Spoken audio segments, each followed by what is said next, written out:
Thank you, Bill.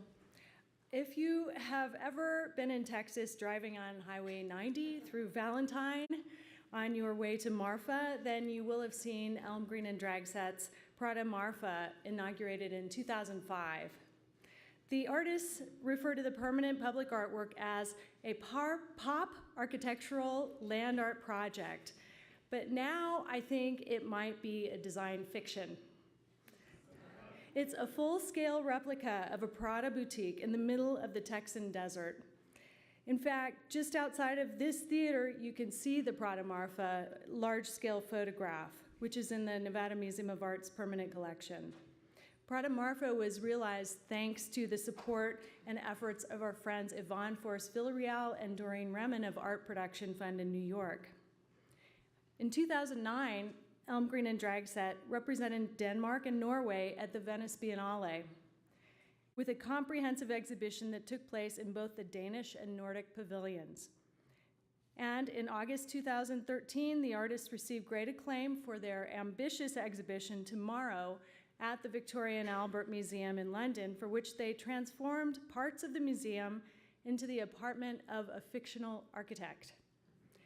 Their work perfectly exemplifies creative interactions with the built environment.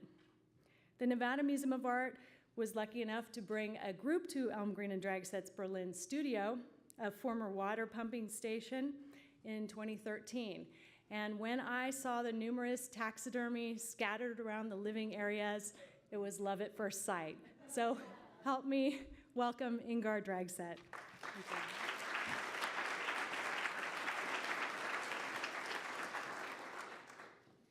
Thank you, Joanne, and thank you to the Art and Environment Conference for inviting me here today.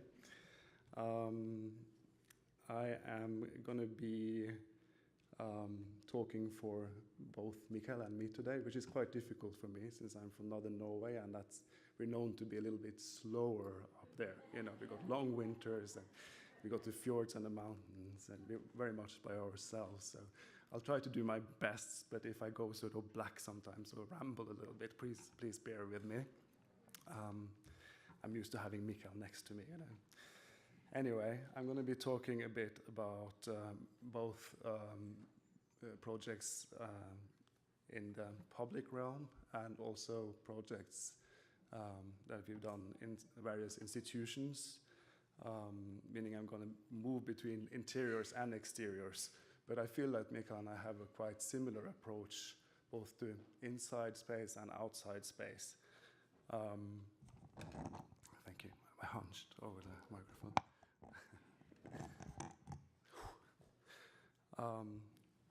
Wherever we go as artists, we're trying to sort of make that particular space, whether it's inside or outside, ours or yours as well, as the audience. I think that's important and a great sort of possibility you have as an artist to show that we all can be part of these different spaces, whether it's institutional space or so-called public space. And it's important to show that we are many, many different voices in also these public environments. And it's important that we not only let the money or the spectacle state or maybe sort of majority voices be the only ones to speak. So I'm going to start with the first image that I'm not going to talk too much about, but I thought it's fun to show it now that we're in Reno. It's actually our latest sculpture that is at the moment on display at the National Gallery of Denmark, where we currently have part 2 of a retrospective exhibition series called Biography. I do think it's fun to show this work, which is going to be shown in its entirety at the end of the presentation. Also because it's not really an artwork, but it is still a landmark for Las Vegas and for Nevada, maybe. It's world famous. And I love these sort of visual signs in cities and anywhere that sort of become so iconographic, and they were maybe not even meant to be read in the way that we read them much later on. This was coming up at the end of the 50s, I think, and was designed by a woman called Betty Willis, who nobody probably know of. She must be 90 today. And it is a really lovely, lovely design, but it's also really quirky if you look at these fonts or the way it's all put together. And we've taken our freedom. We were like a little bit nervous about using it first, but we then realized that it's also actually in public domain. I mean, this Betty Willis was actually already, when she made it, saying that this is a gift to like the people of Nevada. Well, let me just have a look at my notes. Yeah, and like anything really that we're falling in love with, Mikkel and I are taking it for a ride. Then I'm going back to one of our very, very first performances of works. And I'm showing you this just to explain how we got to be so interested in space and what space can mean to us, or how space affects us. Basically, I come from the theater and theater performance scene. So when I met Mikkel back in 1994, 20 years ago, he was already sort of working a bit with installation and sculptural art. We joined forces after a bit and made art performances in the visual art scene, the young sort of contemporary, very dynamic scene in Copenhagen at the time. And when we did these performances, so the first ones were more like ritualistic, maybe more about love, more about gay identity, and so on and so forth. We realized that we felt that the institutional space, the gallery space, the white cube, was a very limiting space with a lot of rules, and the art scene can just also come across sometimes as very elitist or rule-based or sort of domineering to people entering it for the first time. So one of our early performances dealing with this was 12 hours of white space, 12 hours of white paint. And the title says it all. We did paint this space white for 12 hours. This was before sort of ecological paint was, fashionable and even was invented. So we had terrible headaches, a hangover for 2 days after. But as you see, by just adding more of the basic material of what a white cube is, more of the white paint, you sort of make it into a destructive space. You can also say it becomes more of a nature referencing space. It can be a sexualized space, maybe. It's also got its own beauty that is not the sort of sanitized, clean white cube as we see it normally. And we continued this investigation in the following years. This is another example from the Porticus Kunsthalle, a gallery in Frankfurt am Main, Germany, where we changed the basic structure. I mean, we let everything be as it was in the respect that there's still a gray floor and there's still a skylight. We just curved the floor upwards into a hill and pulled the ceiling downwards, so people have to go through this funnel in a way onto the other side of the room. So we slowed down people's movement in a way and made people aware in a different way of the space that they walked into. This was also on the background of us realizing or reading this survey, which showed that people spend in an average of 6 seconds watching or looking at an art piece, which is not very much. So later on, this space was used for exhibitions. Daniel Birnbaum, who was the director and curator at the time, he did actually show art on these walls later on.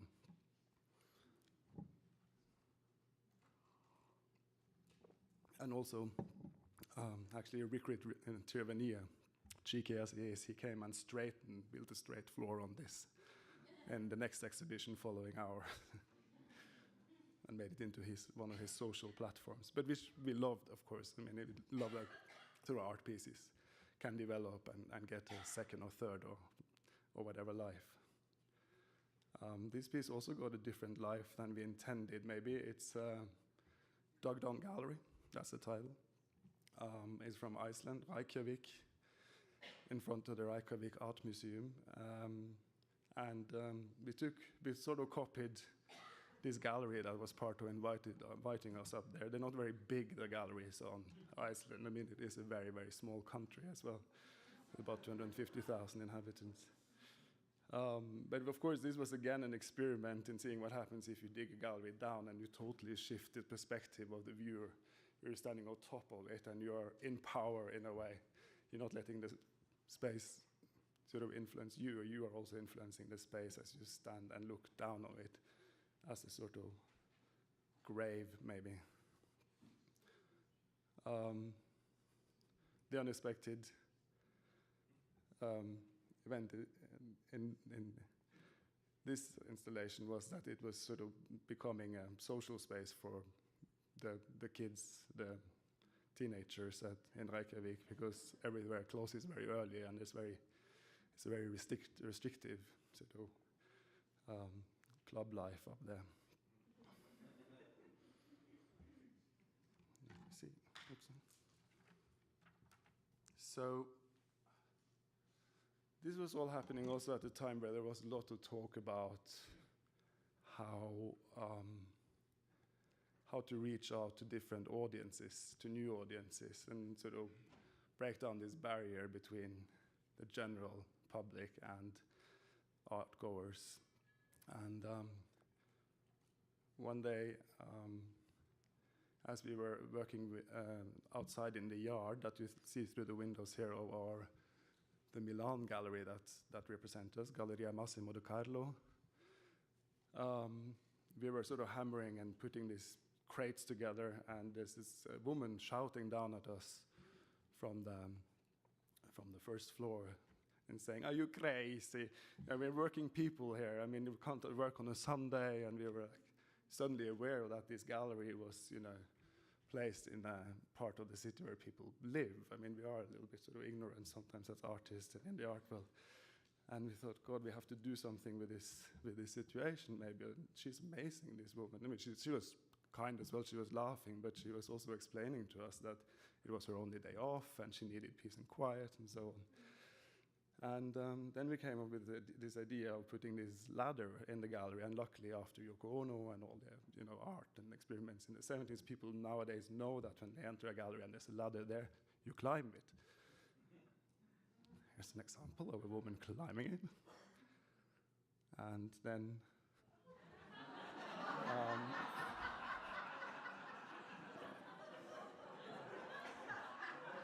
yeah. Then you end up in Senora Moxedano's living room / kitchen / washing room as well. It's a one-room apartment, as you see. So this is really like it was this gallery was situated in a sort of low-income area where people would drive to, park the car running, maybe look at or buy some art and drive away again. Let me see. It might also have been at this time where we started to get interested in interiors, but I will get back to that and go on to another exhibition that was very important for us from the Bowen Foundation in New York, and this must have been in 2004. The Bowen Foundation was a privately owned gallery space that does not exist any longer. As we often do, when we enter a new space, we look at the architectural features, we look at the significance of the space in general, the way it's used, the users, the surroundings of the space, what sort of sociological contexts it operates within. We did realize that this gallery, as you went down to the ground floor, the white cube space on the ground floor had these columns and reminded us very much of the columns in the subway. So that's what we did. We made a fake subway and created this situation, as we often like to do. I mean, here it was maybe a little bit more interactive than normal in the way that you could actually go down and stand there and and sit and be active in that sense. But of course the train never appeared because there was only a fake tunnel at the end. The work is called End Station. You see there are also like Marlboro posters. That was a time where you still could advertise for cigarettes, which sort of puts the whole installation in a way back to the 80s. Sounds so good. And that was also the sort of extra narrative layers that you could find if you spent some time here in this base. There was many little objects, artifacts, posters, writings, different things that sort of pointed back to a certain time in the 80s. This is the time where the subway was still maybe used as a cruising spot for gay men, so you could see that, or remains of that. You could also find like different kinds of trash coffee cups that didn't exist anymore, like the ones that you get at the diner. Newspaper with Reagan denying the AIDS crisis. There were ACT UP stickers. We also got some posters from the Guerrilla Girls from that time, and we also got Coco 144, who was one of the very first taggers or graffiti artists to come in and tag the station, which was really fun because he of course came with his teenage kids. Daddy was allowed to tag again.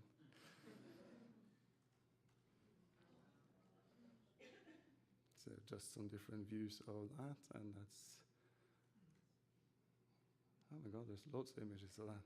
It's people waiting for the train. So that's the 13th station. I mean, maybe it's still there, I don't know. Anyway, I'm gonna go on to speak about the Venice Biennial installations, I should say, that Joanne was mentioning. I do let that be the next work because I think that work in 2004 was maybe the first work we did that had these kind of narrative layers that we continued and to the full at the 53rd Venice Biennial. Mikael and I are from Norway, me and Denmark. So it just so happened that we were invited by Norway and Denmark in the same year to represent our countries. And these two pavilions, the Norwegian one, which is actually the Nordic one, and the Danish one are just next to each other at Giardini, where the biennial takes place. And when we went down there and on the first research trip on a cold autumn day, we did realize that this whole environment could remind a bit of a posh neighborhood, a neighborhood where everyone's competing about maybe having the biggest car or the flashiest outdoor furniture or growing the biggest pumpkin. So we wanted to, that was a very early idea that we wanted to create this, or strengthen this feeling of two domestic households here that maybe were very different from each other. And we started to think of who could have lived here, and how do we tell the story about ourselves in a way through objects and designs and artifacts, status symbols maybe. And we realized that we are very close to a few people that really are sort of showing who they are, showing the world who they are through their objects and artifacts and art, which is collectors. And that's what we call this contribution, the collectors. And we made them two collectors' homes, very different in nature. And we are here in front of the Danish pavilion that we, on top of it, put up for sale and hired two two real estate brokers that also would guide the audience through the exhibition, but also would have to like excuse or explain a little bit of the art along the way, of course, as they showed people around. So that we added that layer also in a way to sort of get people into this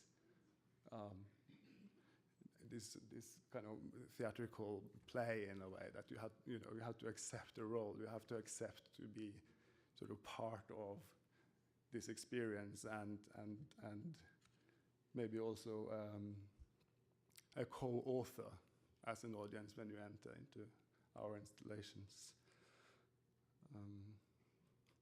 This would be the first space you entered into, and that shows that it was a sort of broken family that had living there.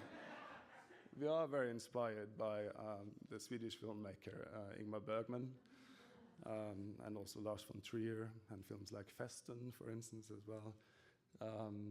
It's a different kind of Nordic noir, maybe, not the crime fiction that is so popular now, but still, it's these. If you know these films by these filmmakers, they can be really showing what's behind the surface sometimes, and luring under the surface in any sort of perfect family and under any perfect surface.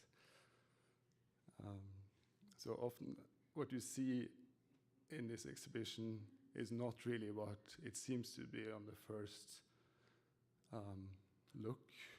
For instance, like the Brancusi that is seen in the background here is a fake torso of a young man that we made, and it has a voice. It's actually James Franco's voice inside the sculpture, sort of flirting with the whistling, come closer with the audience. And in front of it is a piece by Maurizio Catalan, one of his stuffed dogs. And this is just an example of the incredible understanding that we met from the other artists that we invited to show with us in these pavilions, because we invited 22 artists from many, many different countries to help us tell the story of these two different homes. And that was also very important to us, because we didn't want this to be sort of the big sort of national presentation where we would triumphantly maybe show our own art only. We wanted to open up and sort of defy the expectations in that sense. Here's another piece, a piece by us in the front, which is called A Table for Bergman. And in the background you have two pieces by Sturtevant.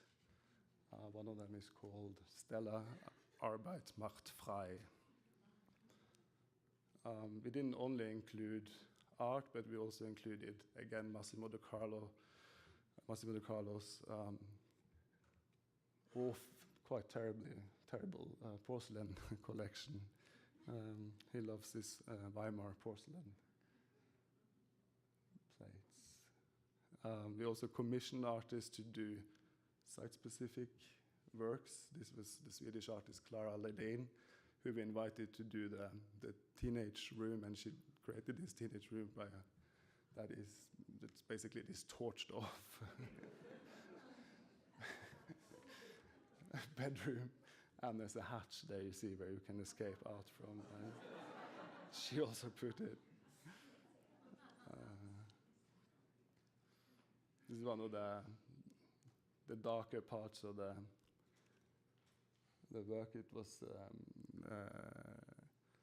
the environment was in the way by Mikael and me, of course, and the film was by a Finnish artist, Laura Horelli, who had a very difficult relationship to her mom, but the mom passed away a few years before this, and she only sort of remembered her mom from how she appeared on television, really. So she recut this footage of her mom on Finnish TV doing children's programs and cooking programs for kids. So that became part of the narrative as well in a way. The whole way. that's a situation that could happen to anyone, I guess. So now we're moving over to the adjacent Nordic pavilion. There's a giant ring by Jonathan Monk. There's a wonderful photo of the Norwegian Queen jumping through it, which I don't have the rights to. So that's an interior view, and again you see this is a quite different environment than the more maybe stuffy and claustrophobic Danish pavilion. In the Danish pavilion, we let ourselves be influenced by the existing architecture, which was a combination of sort of 50s functionalist Danish suburban architecture and some kind of like romantic neoclassicist architecture that was attempted, fused. And here, of course, in the Nordic pavilion, we were lucky to work with a wonderful and also difficult architecture of Sverre Fehn. I mean, this pavilion is normally completely empty and open, apart from the 3 trees that you see in the middle there. And we looked very much to the Californian case study houses when we developed the architecture for this space. All the different levels and glass walls and so are built in by ourselves. And then you show and tell the story in a way further of the person living there through the artworks that he's collected. And here you see some of it. There's Henrik Olesen to the left. There's Wolfgang Tillman's photo in the background. Henrik Olesen again. We commissioned these 2 paintings in the background from a Norwegian painter called Vibeke Slyngstad, who collaborated with us. As soon as we had renderings finished, she would like paint scenes that seemed to have happened in this actual space. Hønenbas there to the right. This is a piece called Marriage. He also collected underwear that you see in the background there. There is Terence Coe in the background, William L. Jones, also American, 2 American artists. And overview again. And then you see the owner of the house outside.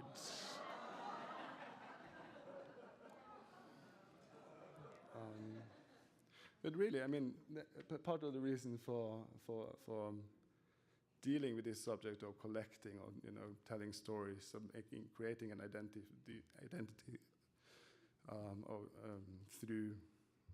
through assembling these objects was that we felt that this debate going on about the power of the collector in the art world was sort of a little bit gone wrong, simply, because it was all about collectors that invest and would, maybe have an eye for something that would give them huge amounts in return when reselling the art, and so on and so forth. Where as many of the collectors we know and have encouraged and that have been important throughout history and important to so many groups in society, minority groups in society, they have collected for many, many other reasons that I never spoken about. That can be, political reason, or their desire, or their need to support certain ideas in society, and so on and so forth. But this, of course, was still like dealing with high-end segment of society, whereas we have also worked with other forms of housing, other forms of interiors, and that was partly what we did here in an installation called The One and the Many. Is really a full-scale social housing block. It's in German style, like the Plattenbau. It's a style that was very much used in the communist years, and what we would look out to in Berlin from our studio at the time. But you can find this kind of ready-made sort of plates, building style anywhere you go, really. I also recognize it from Norway. This door open is a little bit misleading because it wasn't actually open. I don't know how that happened. You could just only look in through the different flats by, of course, peering through the windows on the ground floor, but also through these binoculars when you walked around on the different levels in the museum. The first time this happened was at the ZKM in Karlsruhe, Germany. And I'm just going to show a few examples of what you would see inside. I'm not going to explain too much about each apartment, because that's exactly what we wanted to, is that people would imagine through these different objects and furniture and so forth who would be the people living here, and also make up their own stories about what the connection between these different people might be.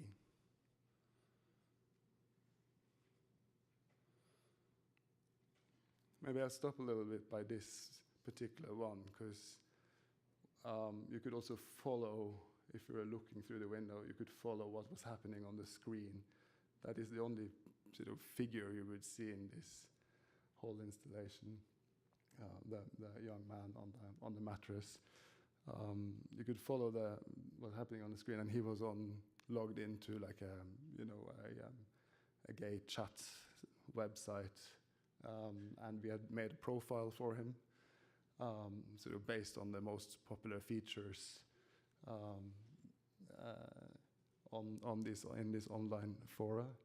And it's amazing how many messages he would get and how much people would project into this poor lad lying there. And he just wouldn't give up. He was obviously not answering these messages because he was a wax figure, but still, it's hilarious when you read these messages. It's like, you got such beautiful eyes, and then, they're glass eyes, basically. Not that that can't be beautiful, but just flipping through these.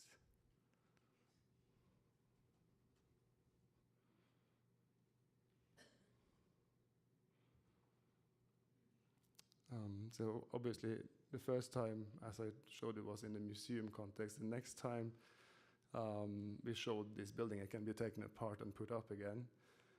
We showed it at a sort of off space that Museum Boijmans van Beuningen is running in the harbor of Rotterdam. It's an enormous industrial space, an old submarine wharf, where we were able to build up this tunnel as an entrance to the space. It's like 30 meters or 90 feet long. And when you enter there, finally enter the space, you then see this sort of gritty, dark, late night outdoor environment, and a very sad, what's that called in English? Ferris wheel?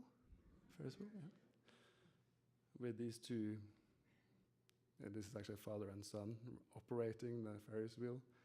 Since we couldn't there were no other levels to look through the windows, that's partly why we installed the Ferris wheel, so people could get a ride and look through the windows in that way.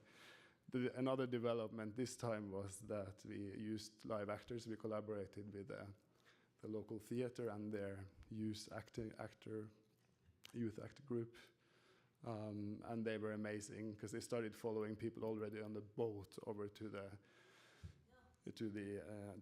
this harbor, and people would sort of watch their pockets and they clutch their handbags and. And so on. And this girl was really great. She was obviously the teenage mom, and she could never get into the apartment, and she kept shouting at this sort of imaginary boyfriend up in the apartment. And again, now at the exhibition I mentioned at the National Museum in Denmark, we were able to install this work for a third time. And this time is really contrasting the sort of grand architecture of this 19th century building. And it has a different sort of comment through that. So now I'll move on to the V&A exhibition that you mentioned. That was, in a way, an exhibition in 3 parts, you could say. I mean, we like putting institutions up for sale, it seems. But here it's sort of, here it really worked. Sadly, one could say. This is outside the Victoria and Albert Museum, and of course that is situated in South Kensington in London, and you probably all have heard about the crazy real estate prices in London, and no one can get apartments there anymore. Everyone has to move out of the city. And then we announced this apartment for sale inside the V&A. And there's obviously a big need for the 30 million plus pound apartment. So half the people were outraged and, about this, and the other half was actually wanting to get a viewing. But of course, when you called the number on the poster, you would be invited for a viewing. I mean, anyone could come and see the apartment that we had built up inside.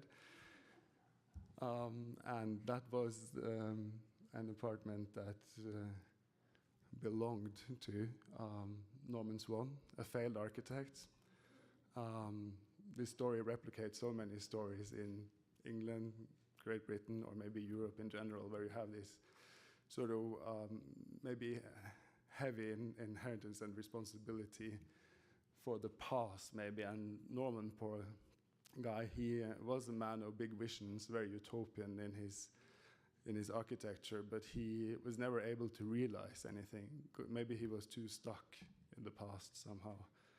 So I'm going to walk you through the apartment where anyone could really walk through and look, into the drawers and, read through his papers and take his books out of the bookcases and so on, and make their own image of who this man would be. From the entrance, you would get into this grand living room, again with the Bergman table, telling another story this time. The bookcase in the background. So we used the architecture as well as putting in our own sculptures. Another example here would be the bust in the background, which is called Unfinished Symphony. It's basically showing an unfinished bust of Gustav Mahler. We also were able to use the collection of the V&A, which was, of course, a very, very unique and amazing opportunity for us, a once-in-a-lifetime opportunity, I would say. You would notice as you walked through that it was quite dirty everywhere. We left the dust, and you could see where the cups had been and so on. You would also see that some things were already about to disappear from this flat, as if it was, sold or being in a process of being packed down, like these paintings that have disappeared. You would see this little boy in the fire, High Expectations. There's also a piece that we have reused a few times. Living room, you would see his private photos, not only here, but also on the grand piano or in his drawers. We had sort of faked or photoshopped him into different contexts. You could see him together with Margaret Thatcher. You could see him with Duke Ellington at a jazz club and so on. That also showed like his interests and parts of his glamorous life in the past as well. Here's about to be packed down, and it seems like someone has already made a new kitchen now that the apartment is up for sale. I mean, you always wanted stainless steel kitchen, don't you, in a new apartment. This was for many people maybe the most exciting room where you could go through his drawings and models and see the different styles he's been working in. And in the end, you would enter into Norman Swan's bedroom. With a grand piano, you would see his slippers there and his pajamas lying there, and you could almost smell the man in here.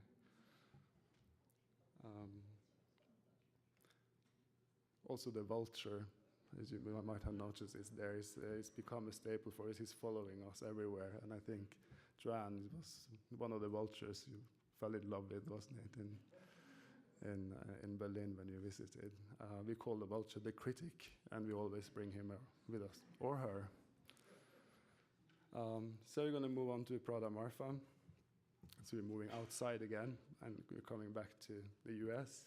As you already mentioned, this installation is next to Highway 90, and we were really lucky back in 2004, 2005 to meet Yvonne Force and Doreen Remen from the Art Production Fund in New York, because we had this idea already for a couple of years of doing a Prada store in the desert. And to be honest, we actually had thought about placing it in Nevada, because we thought also that Prada Nevada sounds so good.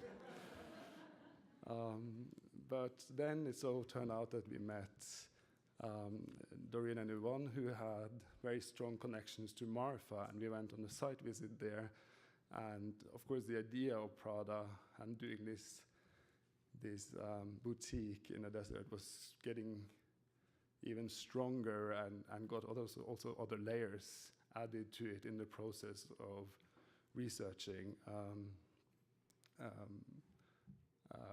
in Marfa. Of course, it's the place of the Donald Judd Foundation and the Chinati Foundation, and Donald Judd has, of course, been hugely influential in the way that fashion and commercial products are sold and displayed today. So we thought it's great to be able to do this installation so near to the place where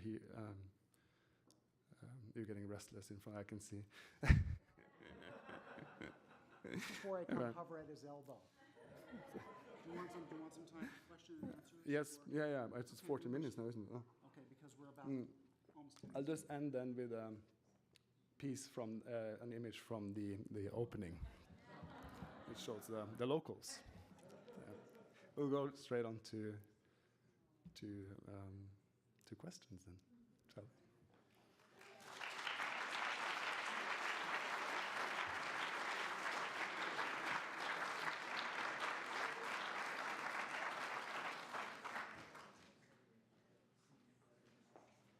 So clearly we've moved beyond post-humanism. This is to say, the next to this session and the next session with David Brooks, geoaesthetics is not simply about a matter of geology or exposing the surface of the Earth or Earth dynamics. It's also about social strata and about social dynamics, and it's also exposing architectural space and what we believe about it, or even what we fear about it.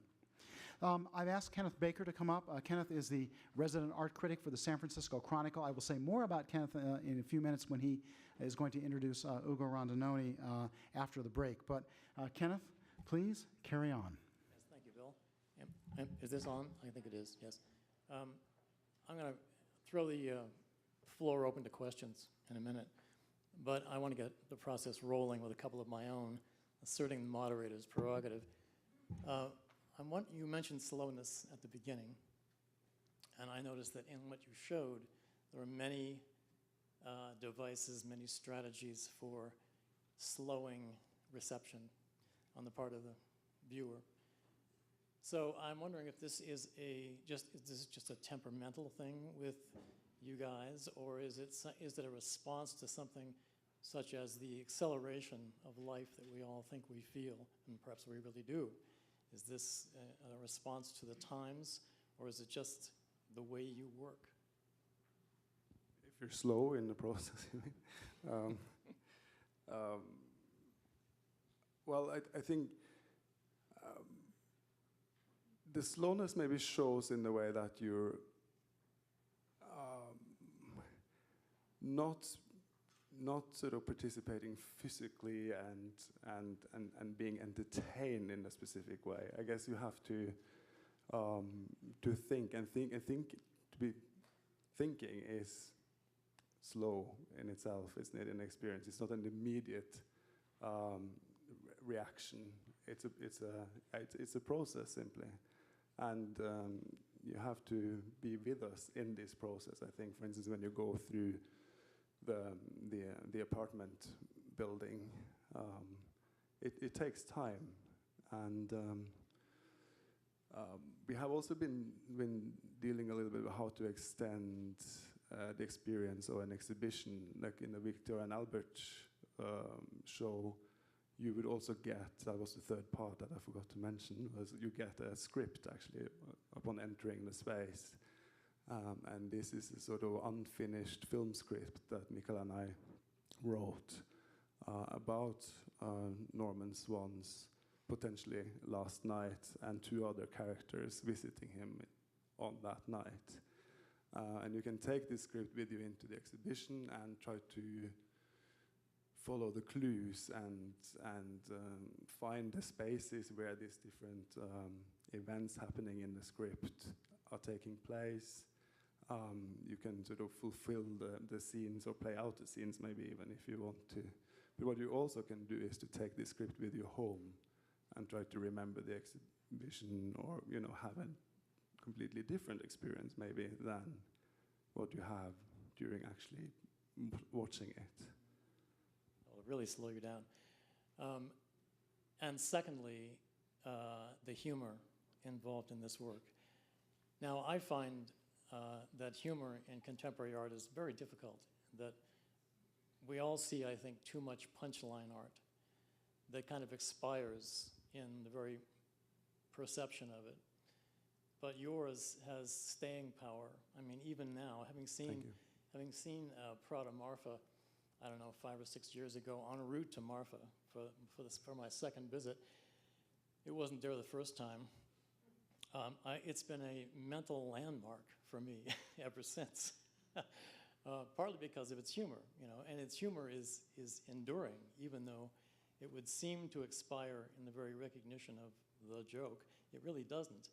Partly because of its relationship, I think its formal relationship to Donald Judd's work, the concrete works that are in Marfa, but also just the quality of the idea. So I'm wondering if, again, is the humor something that you recognize as the two of you are forming an idea? Is it something you aim for, or is it something that just emerges as a result of the way you think? Well, I mean, I feel humor is a way of survival. That's why I love the Brits. My partner is also British. I sort of wake up with British comedy in the morning. Seriously, I think also humor is of course a way to communicate. Is a way maybe to get people also to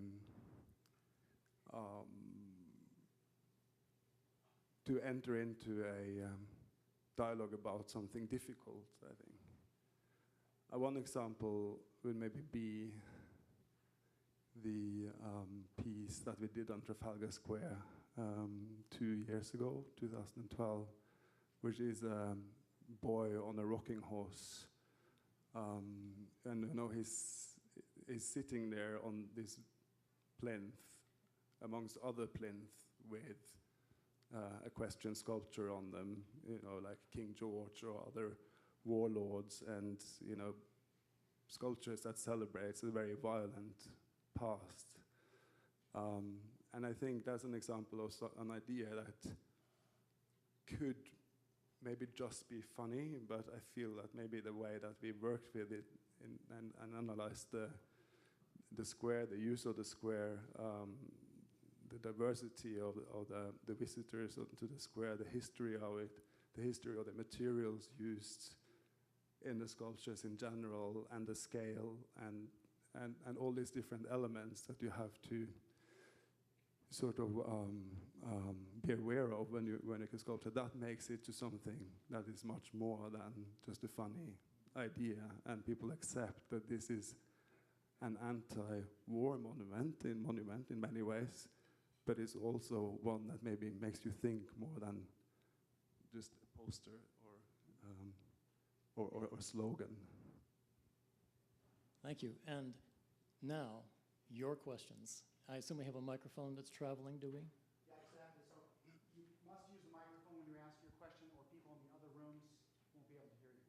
So we want on both sides. Yes, sir.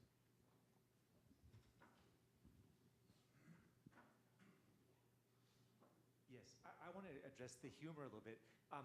I know you got cut off telling about Prada Marfa, but there was a crime that was committed there, I believe, and a very funny comment from a local sheriff. Could you please recount that and maybe clear up that mystery?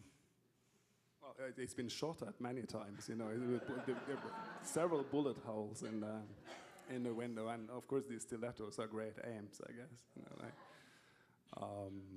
I'm actually not aware of what the sheriff said. Oh, the robbery, that was actually 3 days after the opening, where we got a phone call, you know, we were in Atlanta airport or something, going back, and they called us from Marfa and say all the shoes are stolen. And we, of course, imagine this like ranchers or like cowboys with like one stiletto, like humping, but they never returned the shoes. No bags. Luckily, we had, you know, I think it was the right foot shoes the first time around, so we had the left foot stilettos in storage. Yeah, and then Mucha Prada was very kind to send us 3 new bags later on.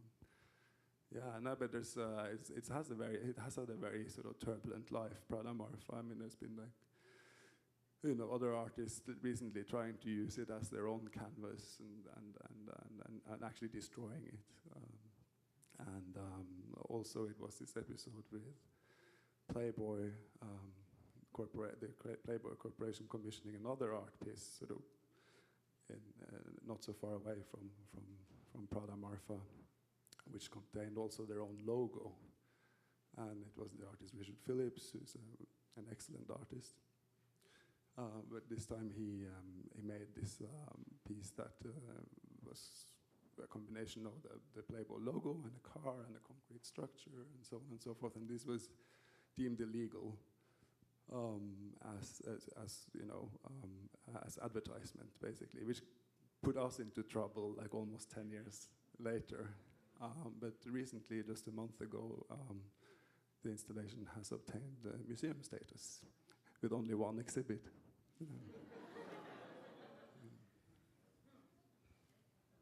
Anything else? I'm sort of interested in these amazing things that you seem to give us the chance to buy, but of course we can never buy them. And I always wondered, since Judd pretty much bought that town, I think at one time he owned 80 buildings and a cavalry ranch. Can you talk about that our desire to buy things that we cannot buy?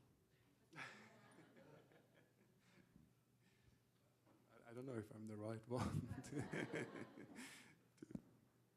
to answer that, really.